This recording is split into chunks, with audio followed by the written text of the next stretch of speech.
নেভির জন্য যে সিডিসি লাগে সেই সিডিসির জন্য আপনারা বাড়ি বসে কীভাবে আবেদন করবেন অনলাইনে তার একটি ভিডিও। তো প্রথমে আমরা চলে এসেছি গুগলে। গুগল থেকে আপনাদের দেখাবো, কারণ অনেক জটিল তথ্য রয়েছে। তো আপনারা সহজ করে বুঝে নেবেন এবং বুঝতে না পারলে অবশ্যই কমেন্ট বক্সে জানাবেন। তো শুরু করতে চলেছি আজকের ভিডিও। তো প্রথমে গুগলে গিয়ে আপনাকে লিখতে হবে ডিজি শিপিং, কিন্তু আপনাকে এটা ফায়ারফক্স থেকে ওপেন করতে হবে। ডিজি শিপিংটা ফায়ারফক্স থেকে ওপেন করতে হবে। তো এই ফায়ারফক্সে ডিজি শিপিং ওপেন করে যে লিঙ্কটি আপনি ক্লিক করবেন 220 155 180 180 33 যেটা আছে 189, ওই লিঙ্কে আপনি ক্লিক করবেন। ওটাতে ক্লিক করার পর এরকম একটি পেজ খুলে যাবে। সেখানে আপনাকে ইউজার আইডি এবং পাসওয়ার্ড দিতে হবে। তবে এখানে ইউজার আইডি এবং পাসওয়ার্ড দিয়ে যে ইনডোজ নাম্বার সেটা দিয়ে আমি লগ ইন করে নিলাম। তারপর আমি আরেকবার দেখিয়ে দিচ্ছি আপনাদের। ইনডোজ নাম্বার আইডি দিয়ে লগ ইন করার পর আপনি চলে আসবেন ডান দিকে সেপারেটে CDC management as a cook, তারপর সিডিসি অ্যাপ্লিকেশন, ওইখানে ক্লিক করে আপনাকে কন্টিনিউ করতে হবে। তো আমি কন্টিনিউ করে নিলাম। তা আপনারা কন্টিনিউ করে নেবেন। কন্টিনিউ করার সাথে সাথে পার্সোনাল ডিটেলসের একটি পেজ খুলে যাবে। ওখানে আপনি জেনারেল হিসাবে সিলেক্ট করতে পারেন বা আপনার যে ক্যাটাগরি সেটা সিলেক্ট করে নেবেন। আপনি কোথা থেকে সিডিসিটা ভেরিফাই করাতে চান, কলকাতা, মুম্বাই অফিস রয়েছে, আপনি সিলেক্ট করে নেবেন। তারপর আপনাকে দিতে হবে ইনডোজ ইস্যু ডেট। তারপর আপনাকে দিতে হবে ভ্যালিড পাসপোর্ট নাম্বার। তো আমি পাসপোর্ট ডিটেলসটা আগে ভেরিফাই করে নিচ্ছি। তো এখানে আমার পাসপোর্ট নাম্বার আমি দিয়ে দিচ্ছি।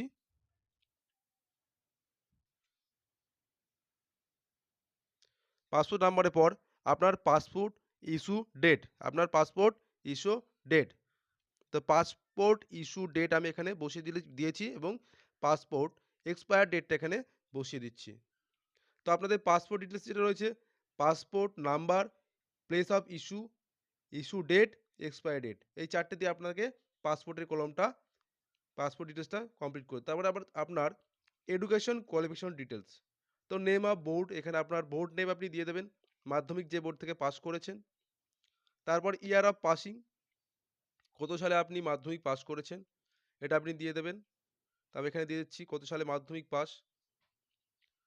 তারপরে আপনাকে যেটা দিতে হবে ডান দিকে সার্টিফিকেট নাম্বার। সার্টিফিকেট নাম্বার এখানে আপনার যে মাধ্যমিক বোর্ড সার্টিফিকেট রয়েছে সেই সার্টিফিকেট নাম্বারটি এখানে আপনি দিয়ে দেবেন।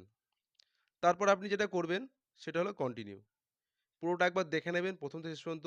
এখানে INDoS expire date, issue date, INDoS issue date যে কলমটি বাকি রয়েছে ওটা আপনি দিতেও পারেন, নাও দিতে পারেন।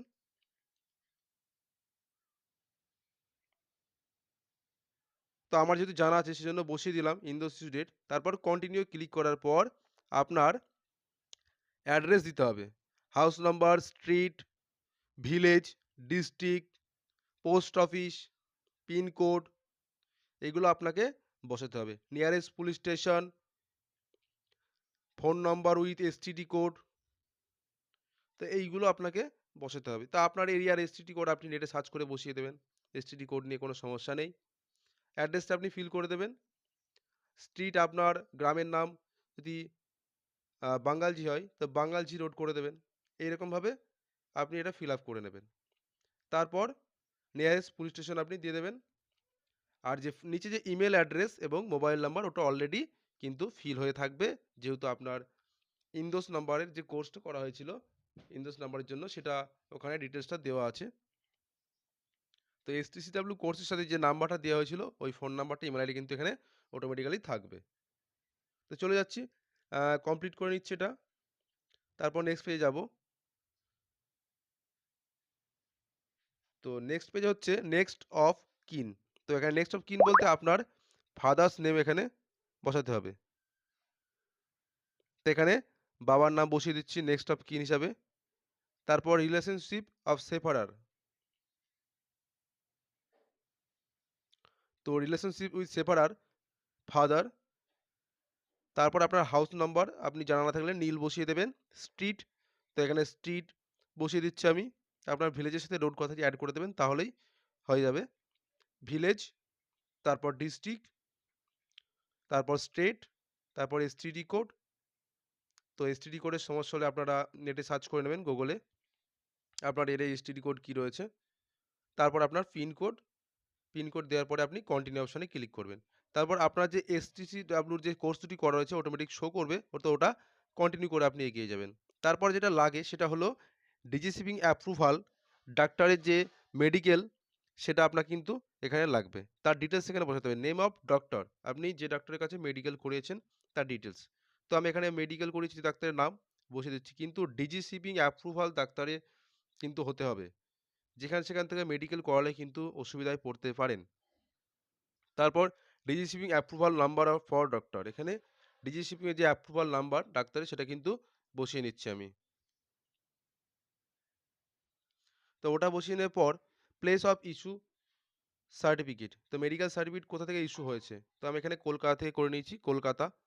তারপর ডেট অফ সার্টিফিকেট, তো আপনার সার্টিফিকেট যে ফিটনেস সার্টিফিকেট মেডিকেল তার ইস্যু ডেট, তা আপনি আইভি এবং ভি দুটো যে ফর্ম, আইভি এবং ভি ডিজিসিপিং এর মেডিকেলের যে দুটি ফর্ম, ওই ফর্মে কিন্তু ডিটেলসগুলো কিন্তু পেয়ে যাবেন। আইভি এবং ভি যে ফর্মটি রয়েছে সেখানে আপনার ইস্যু ডেট থাকবে মেডিকেল এবং এক্সপায়ার ডেটও থাকবে। তো আমি এখানে ইস্যু ডেট এবং এক্সপায়ার ডেট বসিয়ে নিচ্ছি। তারপর কন্টিনিউ আপনি ক্লিক করে যে ৳৭০০ চার্জ সেটা কিন্তু আপনাকে পেমেন্ট করে দিতে হবে। তো এখানে জেনারেট অ্যাপ্লিকেশনে ক্লিক করার পর আপনি ওকে করবেন। ওকে করার পর এরকম একটি পেজ খুলে যাবে। পে নাও অপশনে ক্লিক করবেন। তারপর অ্যাপ্লিকেশন কিন্তু সাবমিট হয়ে যাবে। পে করে দিতে হবে আপনাকে। তো কন্টিনিউ করবেন। তো এই ক্ষেত্রে বলব আপনারা কিন্তু ইন্টারনেট ব্যাংকিং এর মাধ্যমে পেমেন্টটি করাবেন। অনেক ক্ষেত্রে ডেবিট কার্ড, ক্রেডিট কার্ড বা অন্য কিছুতে পেমেন্ট করতে গিয়ে সমস্যা হবে। যেহেতু ৳৭১১.৮০ এখানে কাটছে, ৳11.৮০ আপনি কাটাবেন। তাহলে আপনার পেমেন্ট নিয়ে কোনো সমস্যা থাকবে না। যদি প্রাইভেট ব্যাংক থাকে তাহলে আরও ভালো। আপনি প্রাইভেট ব্যাংক থেকে নেট ব্যাংকিং এর মাধ্যমে করাবেন। তা আমি এখানে প্রাইভেট ব্যাংক বন্ধন ব্যাংকে নেট ব্যাংকিং থেকে আমি পেমেন্টটি করছি। তো পেমেন্ট সাকসেসফুল। তারপর অটোমেটিক্যালি আপনার যে পেজটি খুলে যাবে কন্টিনিউ অপশনে ক্লিক করবেন। তো আপনার পেমেন্ট সাকসেসফুল, রিসিপ্টটা আপনি প্রিন্ট করে রেখে দিতে পারেন। আমি এখানে সেভ করে রাখছি। যেহেতু রিসিভে কোনো প্রয়োজন হয় না সেহেতু আমি সেভ করে রাখলাম। তারপরে সিটিসি অ্যাপ্লিকেশনে ক্লিক করবেন। আদার্সে গিয়ে ক্লিক করলে এখানে আপনি দেখতে পাবেন যে আপনার আদার্সে ক্লিক করার পর যেটা দেখতে পাবেন সেটা হলো আপনার আপলোড নাও। ডকুমেন্ট এখনো আপলোড হয়নি। তো এখানে আপনাকে ডকুমেন্ট আপলোড করতে হবে। তো কি ডকুমেন্ট আপলোড করবেন? দেখুন ভিউ সাবমিটেড ডেটা, ওই অপশনে আপনাকে ক্লিক করতে হবে। যে ফর্মটি বেরিয়ে যাবে, ফর্মে আপনাকে সিগনেচার এবং আপনার ভিলেজ লিখে সেটাই কিন্তু একটা পিডিএফ বানাতে হবে। কোথায় ক্লিক করতে হবে বললাম? View submitted data. ওইখানে আপনি ক্লিক করে ভিউ অপশনে ক্লিক করে যে ফর্মটি পেয়ে যাবেন, দেখবেন আপনার সিগনেচার করার জায়গা আছে এবং বাঁদিকে প্লেস আছে। প্লেস মানে আপনার গ্রামের নাম এবং সিগনেচার করার জায়গা। এই দুটো কিন্তু আপনাকে ফিল করে দুটো একসাথে স্ক্যান করে নিতে হবে। তো চলে যাচ্ছি আপলোড নাও অপশনে। তো ডান দিকে যে আপলোড নাও অপশন রয়েছে, তো আপলোড নাও অপশনে আমি চলে যাচ্ছি। তো এখানে কি আপলোড করতে হবে? Scan copy of online application. আমি যেটা বললাম ওটা কিন্তু আপনাকে ১ম এ আপলোড করতে হবে। তো আমি ওটা আপলোড করে দিচ্ছি। Scan copy of application. অ্যাপ্লিকেশনটা স্ক্যান করে আপনাকে সই করে আপলোড করতে হবে এখানে কিন্তু। তো আমি এখানে অ্যাপ্লিকেশন ফর্ম এটা কিন্তু আপলোড করে নিচ্ছি। তারপর যেটা করতে হবে আপনার পাসপোর্ট সাইজ ফটো। এটা কিন্তু অবশ্যই 70% ক্লিয়ার লাগবে। তারপর সিগনেচার, আপনার সিগনেচার কিন্তু এখানে ক্লিয়ারভাবে করে আপলোড করবেন। তারপর আপনার যেটা লাগবে পাসপোর্টটা আপনি কিন্তু ১ম পেজ, 2nd পেজ এবং আপনার অ্যাড্রেস পেজ ৩ টে পেজ। ১ম পেজ এবং অ্যাড্রেস এবং পাসপোর্ট নাম্বার যে ৩ টে পেজ থাকে এটা কিন্তু একসাথে পিডিএফ করে রাখতে হবে। দিয়ে স্ক্যান করে আপলোড করতে হবে। তারপরে আপনার মাধ্যমিকের বোর্ড সার্টিফিকেট আপনি এখানে আপলোড করবেন। তারপর আপনার মেডিকেলের আইভি এবং ভি ফর্ম, ওই দুটো ফর্ম একসঙ্গে পিডিএফ মার্জ করে কিন্তু আপনাকে আপলোড করতে হবে। তো আমি মার্জ করে নিয়েছিলাম, আপলোড করে নিচ্ছি। তারপর আইডেন্টি প্রুফ হিসেবে আধার কার্ড। তারপরে আপনি আপলোড ফাইল করে দেবেন। নিচে যে আপলোড ফাইল আছে ওটাতে আপনি ক্লিক করে দেবেন। তো আমি দেখাবো আপনারা কিভাবে আপনার পিডিএফগুলি করবেন। এটা সাবমিট করার পর আমি সব ভিউ করে আপনাদের দেখিয়ে দেবো কিভাবে আপনারা কোন পেজ স্ক্যান করবেন।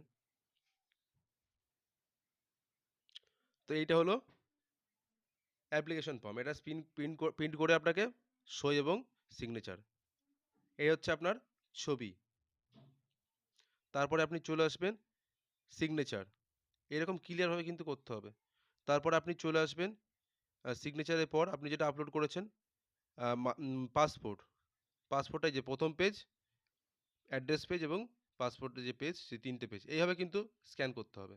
৩ টে পেজ। ২ টো পেজ স্ক্যান করলে কিন্তু হবে না।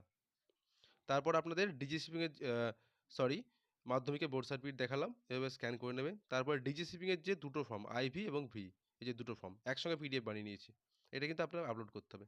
তারপর যে আধার কার্ড, এই যে আধার কার্ড আমি এখানে আপলোড করে দিয়েছি। এই যে। এই করা হচ্ছে আপলোড ডকুমেন্ট। এইভাবে আপনাকে পিডিএফ করতে হবে। ঠিক আছে? তো ভিডিওটি ১ম থেকে শেষ পর্যন্ত দেখার জন্য সকলকে ধন্যবাদ। সকলে ভালো থাকবেন। কোনো রকম জিজ্ঞাসা থাকলে অবশ্যই কমেন্ট বক্সে জানাবেন। তো একদম সহজ বিষয়। আপনাকে ১ম পেজে গিয়ে সিডিসি ম্যানেজমেন্ট অ্যাজ এ কুকে ক্লিক করতে হবে। লগইন করার পর সেফারারে গিয়ে তারপর আপনি same to same application fill up করে দেবেন। কোনো রকম সমস্যা হলে